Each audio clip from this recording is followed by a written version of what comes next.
A las 11:30 de la mañana, el 6 de noviembre de 1985, dieron la orden de ingresar al Palacio de Justicia a 7 integrantes del M-19, ellos comandados por Alfonso Yaqui e Irma Franco.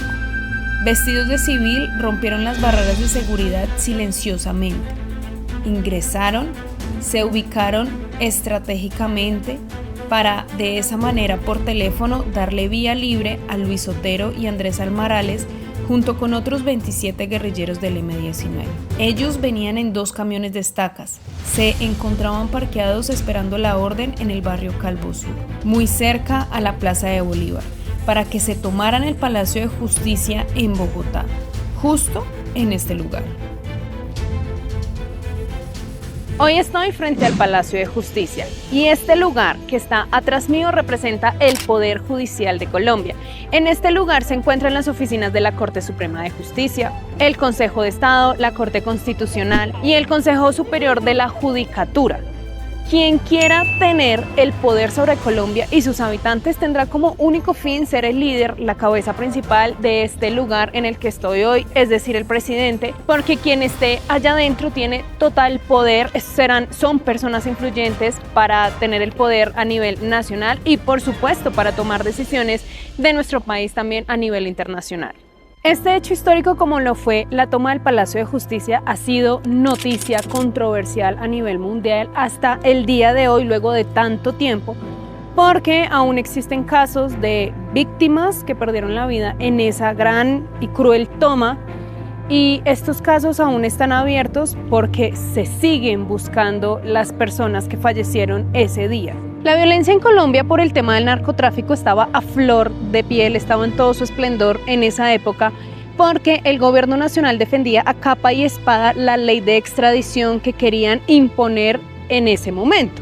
Por supuesto, uno se pone en la posición de los políticos y ellos quieren que todas estas personas delincuentes paguen por hacer este tipo de cosas, pero los narcotraficantes estaban en una guerra increíble contra el gobierno para evitar la extradición. Así que era muy común que los magistrados, los altos mandos del gobierno recibieran amenazas constantes para evitar que aprobaran esa ley. La ley de extradición decía que estos narcotraficantes tenían que pagar su condena en Estados Unidos, fuera de su país, y por supuesto los narcotraficantes no querían pagar ninguna pena, y menos fuera de Colombia, porque pues ya cuando se los lleven para Estados Unidos, allá se quedaban y era muy difícil que el gobierno colombiano le diera permiso a sus familiares para irlos a visitar. Realmente ya se iban a quedar allá, y pues para nadie es un secreto que el gobierno estadounidense tiene leyes duras desde siempre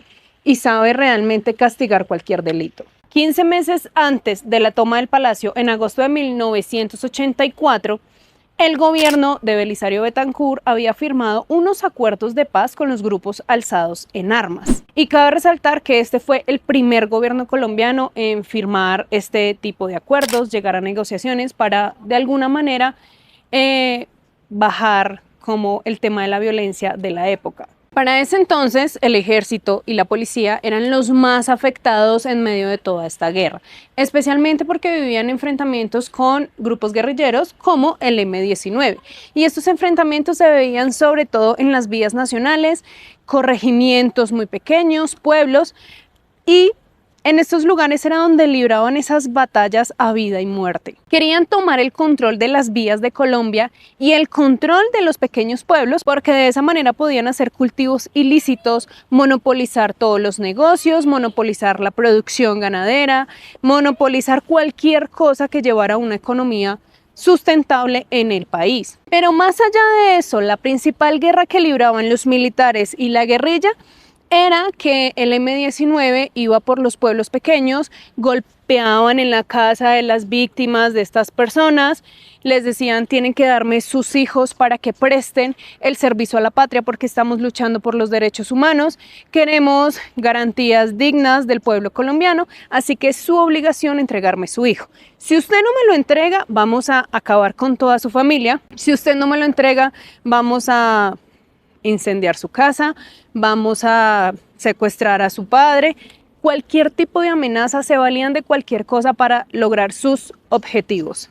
y sobre todo objetivos de paz. Así que con todo esto que les estoy contando, tienen que entender que el ejército y la policía estaban 100% en contra de estos grupos alzados en armas y no tenían ganas de negociar.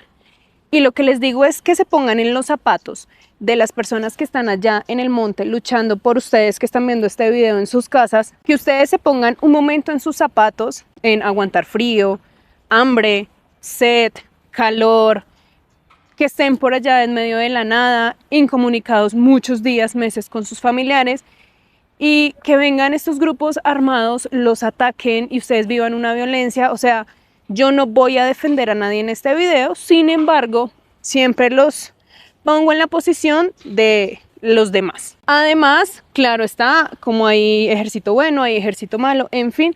Sin embargo, quiero que ustedes entiendan que en la época, pues, estaban cansados de la violencia que libraban con la guerrilla y luego con los narcotraficantes, porque pues la guerrilla y los narcotraficantes se unieron en ese entonces para luchar por varias cosas a la vez. Para el año 1985, la guerrilla empezó a sentirse traicionada por el gobierno colombiano por no cumplir los acuerdos de paz a los que habían llegado meses antes. También para el año 85-86 se empezó a crear el grupo de los extraditables, como les dije, narcotraficantes luchando para que la ley de extradición no se cumpliera. Y cuando la guerrilla empezó a sentirse traicionada, empezó nuevamente con sus ataques.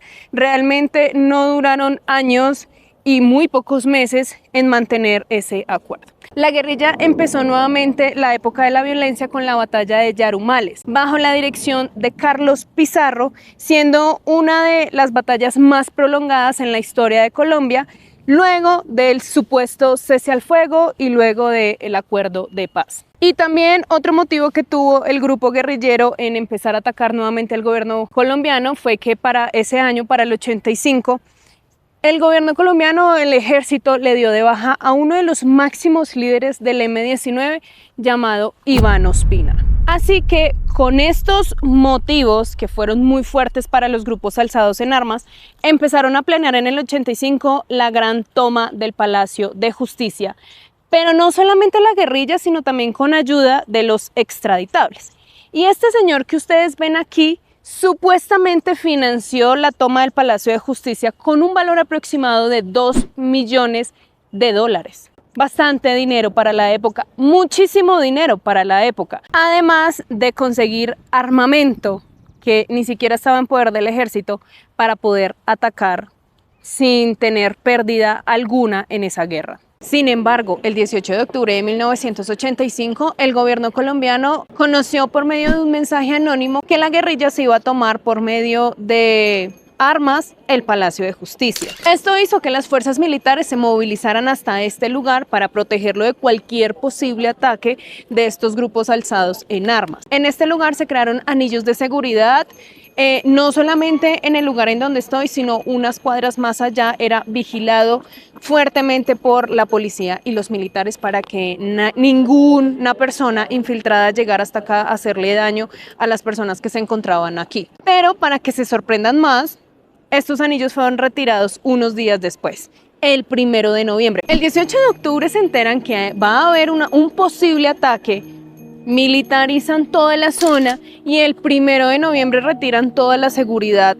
Sorprendentemente, o sea, como que ya quitemos los anillos de seguridad y listo, ya se acabó el problema. Y esta decisión presuntamente la dio el presidente de la Corte Suprema de Justicia. Pero no dejaron totalmente descubierto el Palacio de Justicia, no, por supuesto que no. Contrataron una empresa de vigilancia privada para que cuidara las puertas del lugar que tengo atrás mío, o sea, simplemente la entrada para que estuvieran ahí pendientes e hicieran como un filtro de seguridad para las personas que ingresaran y salieran del lugar. Sin embargo, antes de retirar la protección militar, les advirtieron nuevamente a los magistrados que existía aún la posibilidad de un ataque guerrillero.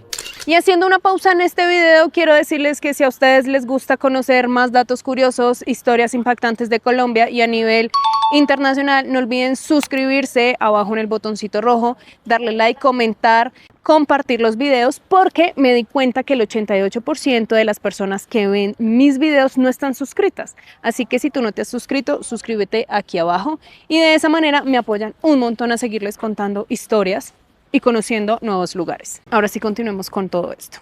El guerrillero Luis Otero ideó tomarse el palacio, claro está, siendo aprobado por el comandante jefe Álvaro Fayad. Ellos sabían que ahí estaban las máximas cabezas políticas que querían acabar. Así que sin más avisos llegaron hasta este lugar el 6 de noviembre más de 28 guerrilleros en camiones hacia el sótano. Ahorita, cuando estaba mirando el lugar, los sótanos quedan por el lado de allá. Por allá está la entrada. No puedo ir a grabarles porque hay bastante presencia de policía y militares, entonces pues no les gusta que grabemos. Sin embargo, pues los camiones, como ustedes los ven en las imágenes, llegan por estos lados y por estos lados. Los camiones de los guerrilleros llegaron, atravesaron todo esto e ingresaron por la parte de allá en los sótanos. Sin importar absolutamente nada porque finalmente el palacio en ese momento estaba totalmente desprotegido, solamente estaban 2 celadores controlando el ingreso y la salida de las personas que estaban allá y fueron las 2 primeras víctimas de esta gran toma.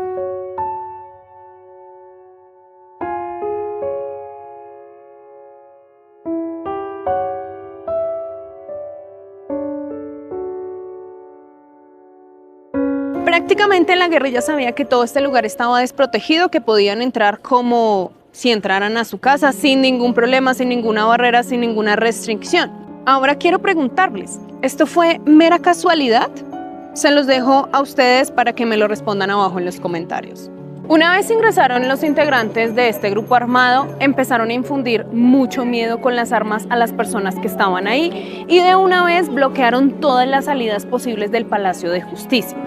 Por supuesto, pongámonos en la posición, los rehenes que estaban adentro del lugar, lo único que escuchaban era que el M-19 se había tomado el Palacio de Justicia y que ellos ahora eran los rehenes de estos grupos violentos. Sabían, ya estaban prevenidos de que iba a haber una toma y sí que la hubo. Y ahora ellos eran los rehenes y estaban sin ninguna protección.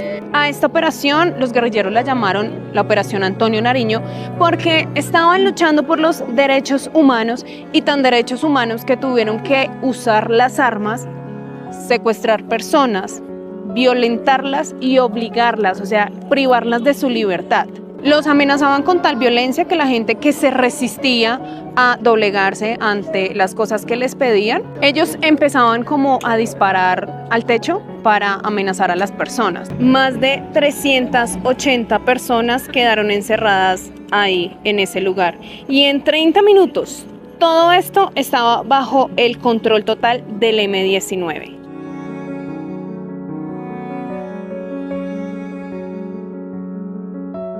Luego de que los más de 28 guerrilleros ya estaban en el lugar y se posicionaron totalmente, aquí afuera en la plaza volvían a llegar 2 camiones más cargados de estos delincuentes para seguir tomando posición tanto interna como externa del Palacio de Justicia. La fuerza pública, los militares y los policías llegaron también rápidamente hasta el lugar, pues de hecho ya estaban aquí. Sin embargo, como les dije, no estaba militarizada la zona, pero llegaron rápidamente y empezaron a tomar posiciones en las esquinas del palacio, se empezaron a subir a los techos de los lugares en donde podían. Entonces se veían allá francotiradores militares, allá en ese lugar también en los techos francotiradores y en todos los sectores donde los militares tenían fácil acceso, se subían para empezar a atacar pues al enemigo desde la parte superior de estas edificaciones, y así tener como un control directo hacia el Palacio de Justicia y no dejarlos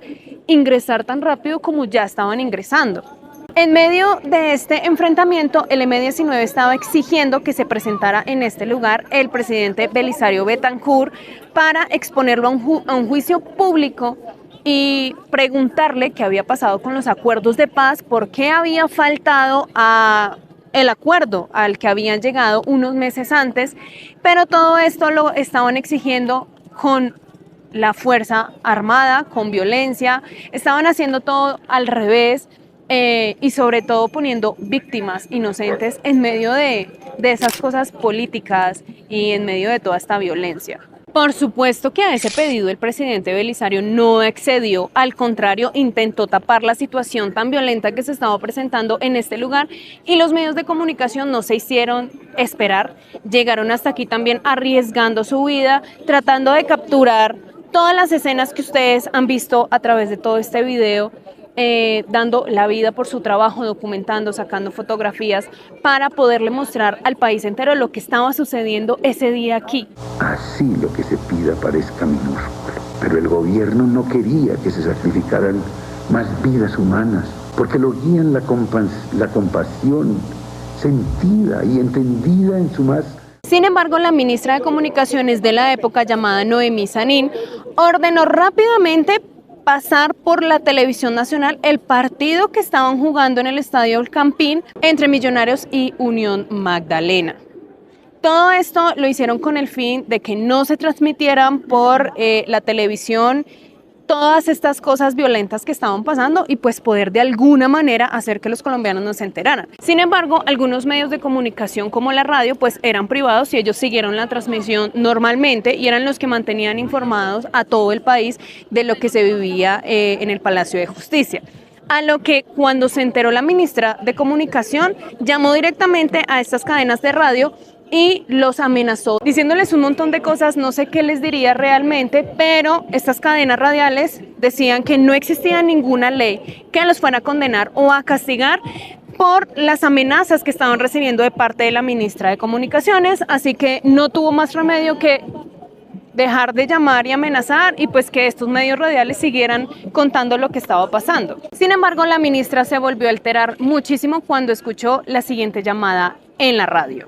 Alfonso Reyes Echandía, cuéntenos, pero ¿qué hay que hacer? Pues que el presidente de la República dé finalmente la orden de que cese el fuego. Inmediatamente. El magistrado Alfonso Reyes Echandía era el presidente de la Corte Suprema de Justicia y él logró comunicarse con su hijo dentro del palacio para pedirle al presidente que cesara al fuego.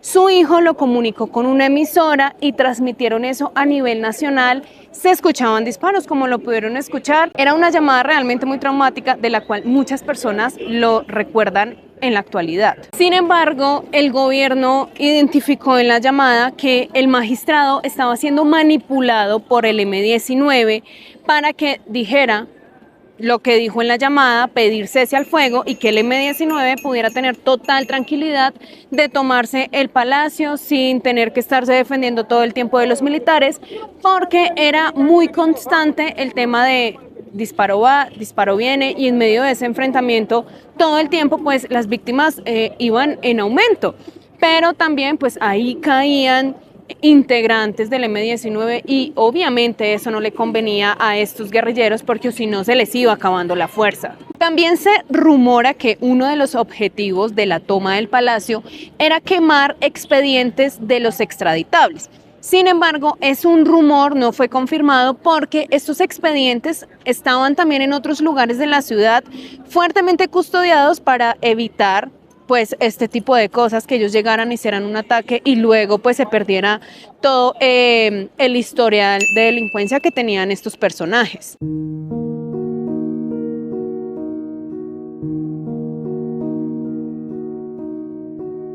Sin embargo, nadie estaba creyendo que el gobierno, que unos meses antes había firmado un acuerdo de paz, estuviera creando un contraataque para hacer efectivo el plan unas horas más tarde.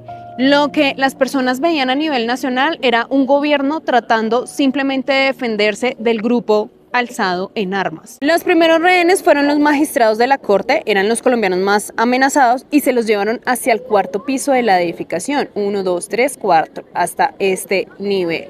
Pero a eso de la 1:30 de la tarde, el presidente Belisario Betancur decidió no negociar finalmente, pero sí podían llegar a algún diálogo, más no a ninguna negociación, que no iba a parar el fuego de los militares contra la guerrilla que estaba en el lugar, porque eso representaba también pues que el gobierno colombiano perdiera su autoridad. Decía que ellos se reservaban el derecho de contraatacar y a eso de la 1:30 de la tarde aproximadamente llegó el ejército colombiano para hacer efectivo el plan de la retoma. Y la retoma, para los que no entiendan a qué se refiere, es llegar y con toda su fuerza atacar al grupo que tiene en ese momento el mando sobre el lugar, en este caso la guerrilla, y atacarlos, debilitarlos y volver a tomar el control. Y aproximadamente siendo las 2 de la tarde al Palacio de Justicia llegaron por esa esquina, por este lugar. No me acerco allá porque hay mucha música y no les puedo grabar tranquilamente, pero llegaron ahí es plano y entraron por ese lugar 2 carrotanques.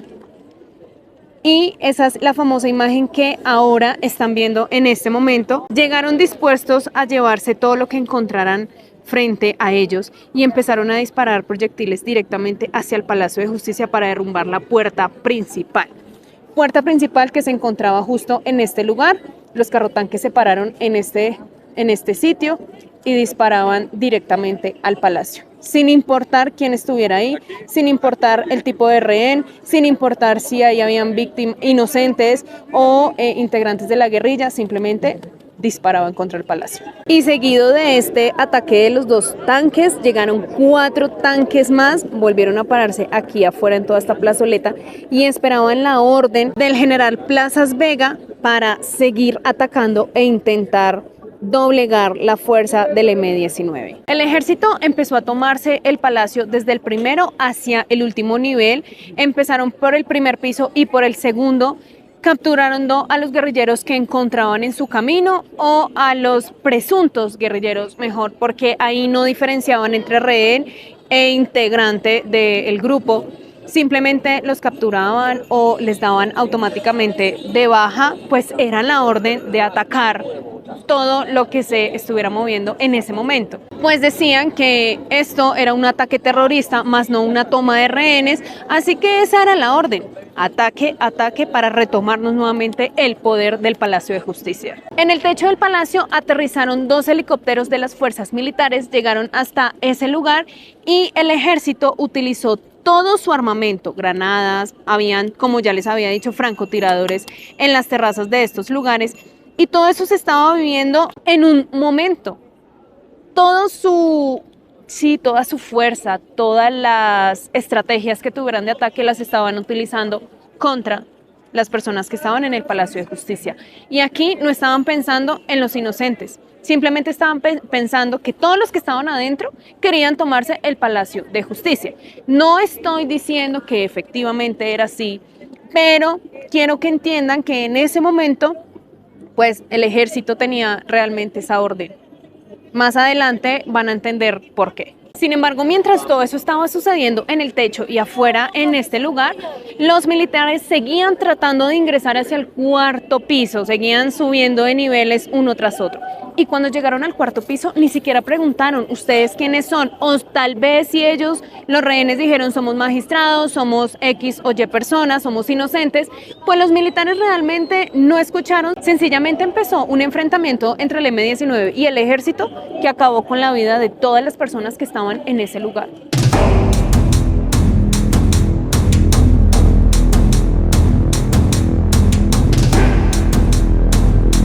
Aproximadamente a las 5 o 6 de la tarde empezaron a liberar a algunos rehenes civiles, aparentemente eran personas inocentes. Las sacaron por la puerta principal del palacio y se las llevaron en fila hacia la casa de la esquina, la casa del florero, la que ustedes están viendo en ese momento.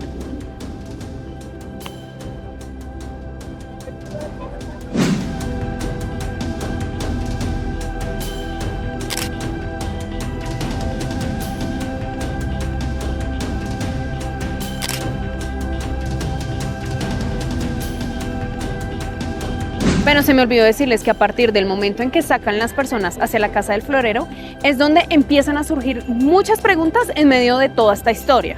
Cuando empezaron a liberar o a llevar a los inocentes hacia la casa del florero, supuestamente era para interrogarlos de qué bando eran, si eran de la parte buena o la parte mala.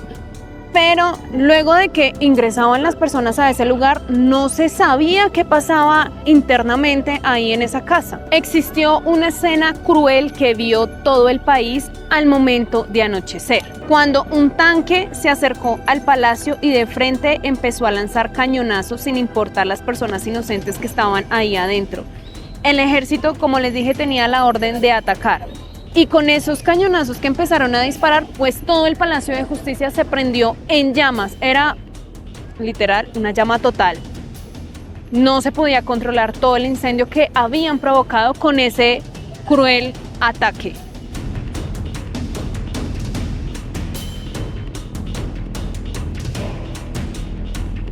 Cuando los guerrilleros vieron que estaban perdiendo ya su fuerza de lucha, cogieron los rehenes que aún estaban vivos en el lugar y empezaron a esconderse con ellos en diferentes lugares, o sea, como a combinarse, a no atacarlos o amenazarlos, sino para aparentar como si fueran buenas personas. Y de esa manera lucharon en medio del fuego toda la noche, toda.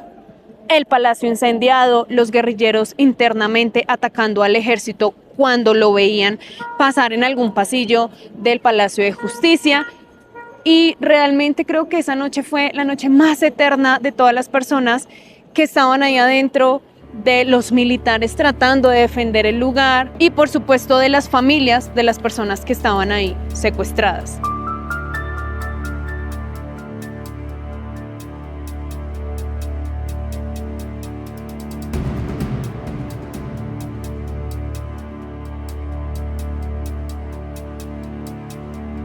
Al otro día, muy temprano en la mañana, los medios de comunicación dieron la noticia a nivel nacional que el ejército ya tenía bajo control total todo lo que había sucedido en el Palacio de Justicia y que en horas de la mañana se iba a iniciar un nuevo plan llamado Operación Rastrillo, que consistía en ingresar hasta ese lugar y verificar cada rincón y ver que no quedara ningún guerrillero o ningún civil en ese lugar y si había algún sobreviviente, sacarlo de allá. Sin embargo, en horas de la mañana, en el primer piso del palacio se vivió una fuerte explosión. Que si en ese momento habían sobrevivientes en el palacio, pues con la explosión perdieron evidentemente la vida. Y con esa explosión finalizó toda la toma del Palacio de Justicia y las fuerzas militares retomaron el control total de ese lugar. Cuando finalizó todo esto, algunos guerrilleros fueron capturados, también capturaron a algunos civiles pensando que eran guerrilleros, los llevaron nuevamente, o sea, todas las personas que salían del Palacio de Justicia las llevaban hacia en la Casa del Florero y allá eran fuertemente interrogados. Y cuando veían de pronto que los testimonios eran contradictorios entre sí, pues automáticamente los juzgaban como guerrilleros y no como civiles del lugar, ni siquiera como víctimas. Sin embargo, en ese momento, pues no creo que todas las personas tuvieran esa fluidez verbal o intelectual para narrar o defenderse de lo que había sucedido. La toma del palacio duró exactamente 28 horas. 28. Un día y 4 horas más.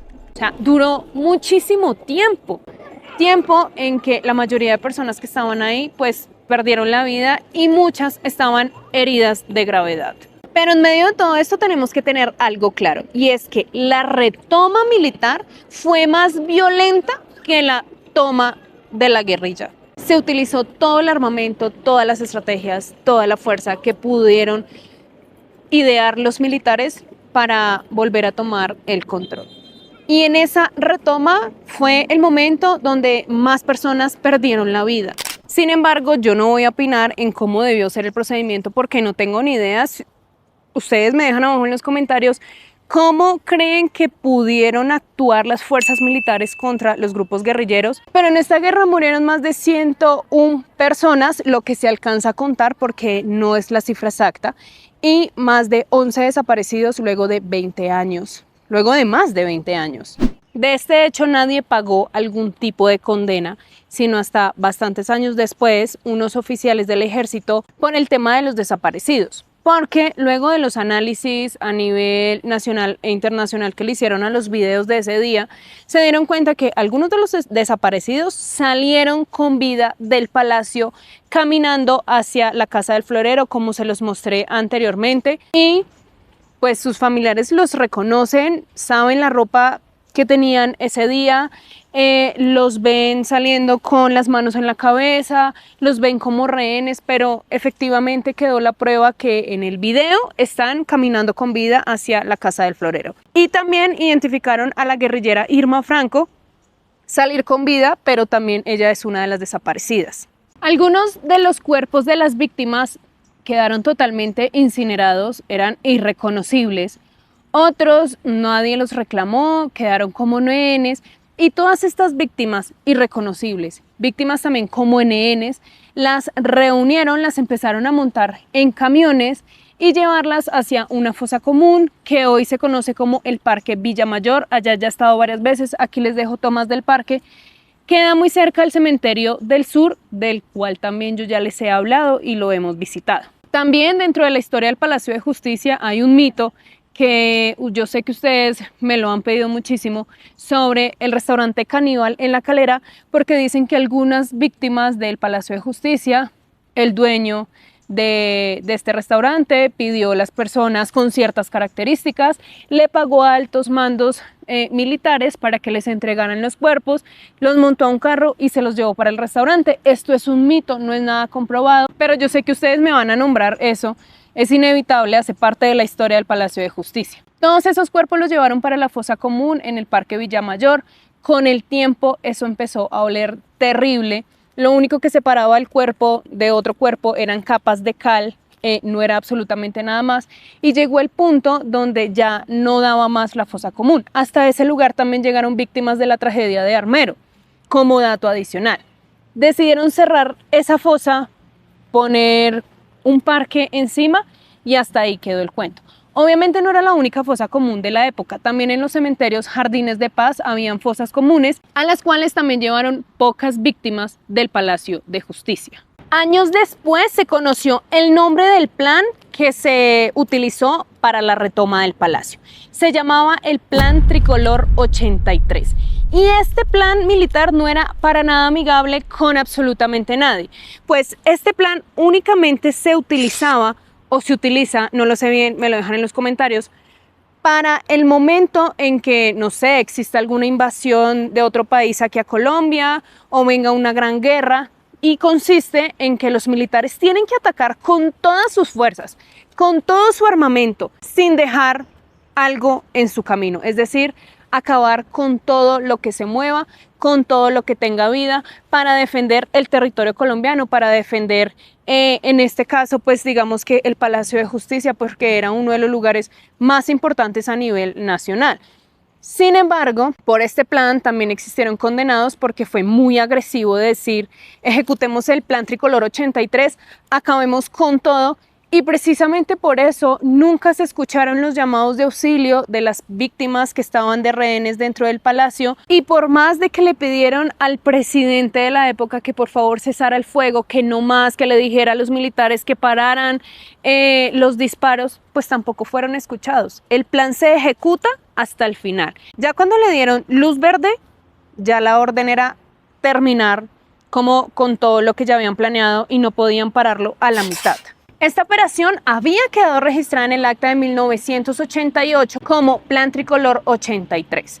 Y de esto el propio general Arias Cabrales, junto a otros oficiales como el coronel Luis Carlos y el entonces comandante del ejército Rafael Zamudio Molina, reconocieron la estrategia, que la retoma del palacio fue a sangre y fuego. Y por este macabro hecho los condenaron a la cárcel, pero luego de que pasaran muchos años. Hasta la fecha, 2024, han sido condenados el coronel Alfonso Plazas Vega a 30 años de prisión por el delito de desaparición forzosa de 11 personas. Al general Jesús Armando Arias a 35 años de cárcel, también por desaparición forzosa, siendo estos los únicos 2 casos judicializados en medio de toda esta historia. Pero el tema o el delito de la desaparición forzosa no tiene descanso, no tiene límite para cerrar los casos.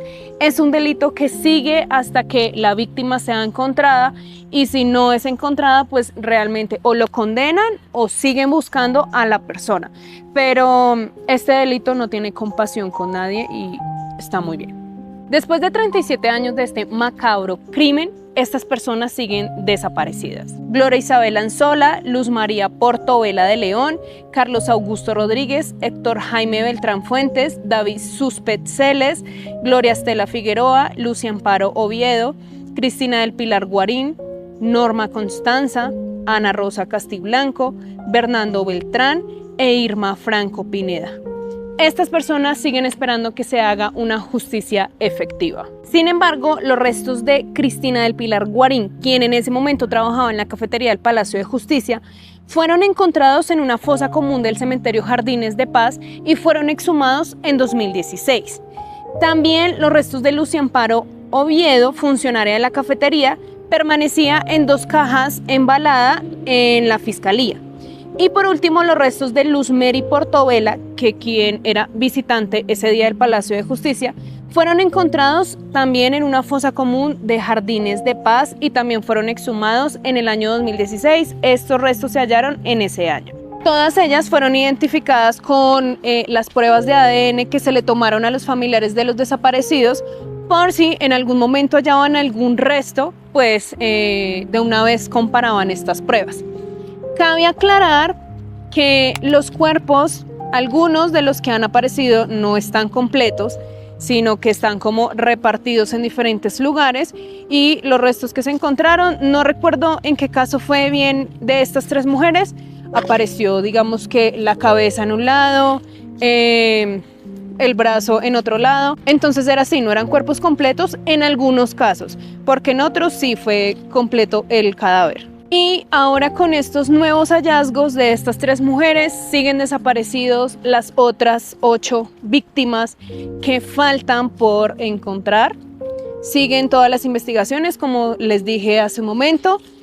Y nada, seguir esperando porque sus familiares siguen luchando por encontrar la verdad, luchando porque se haga una justicia verdadera en este caso, y que menos mal esto nunca se va a olvidar y que el amor de sus familiares los lleva a seguir buscando día a día. Sin embargo, con este hallazgo no todo es felicidad para estas familias, porque miren lo que les tengo acá. Los restos óseos que se encontraron de Cristina Guarín fueron en la tumba de María Isabel Ferrer, que ese día era visitante ocasional del palacio. Es decir, que ahora María Isabel Ferrer se encuentra desaparecida. Entonces, con esto es como que intentaron entregar cuerpos de otras personas sin ni siquiera hacerle una prueba de ADN en ese momento, y las personas que supuestamente no estaban desaparecidas, luego ahora son desaparecidos porque el cuerpo que ellos enterraron no era el de ese. Es un total rompecabezas de dolor, de lágrimas y de sufrimiento diario para los familiares de las víctimas de ese momento.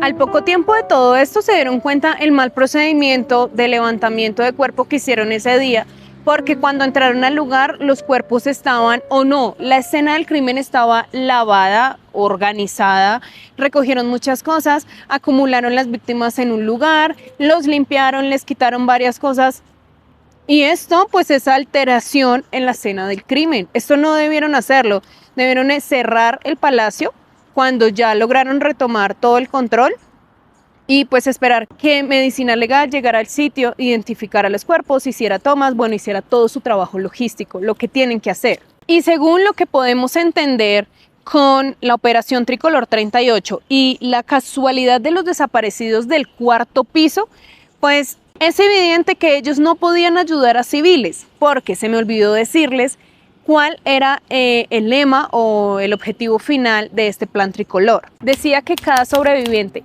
no podía ser ayudado, ni rescatado, ni nada de esto. Simplemente tenía que ser ignorado y olvidado. No podían identificar quién sí y quién no. Simplemente todos eran que sí. Ahora, en el 2016, la Comisión de la Verdad en sus investigaciones halló que la bala que asesinó al presidente de la Corte Suprema ese día hacía parte del grupo del ejército. Y como ya les dije, muchas víctimas fallecieron cuando les hicieron el estudio de balística, fallecieron por munición del Ejército Nacional, de la policía, porque era armamento que solamente tenía el ejército en ese momento. Entonces, lastimosamente, actuaron bajo un equivocado plan, hicieron lo que no tenían que hacer ese día porque fueron más las personas inocentes que las verdaderas personas implicadas en la guerra, y pues de esta manera es que estas personas perdieron la vida. Quiero que ustedes me dejen abajo en los comentarios qué opinan de la toma del Palacio de Justicia, si saben otro dato adicional de lo que les conté en toda esta historia. Sería muy chévere leerlos, me encanta leerlos, me lo dejan aquí abajo en los comentarios, porque yo con este video Ojalá, como siempre, todas estas historias se hagan virales o lleguen a oídos de las personas indicadas para que realmente esta historia no quede en el olvido y se haga realmente justicia para estas personas que perdieron la vida en una guerra a la que ni siquiera pertenecían.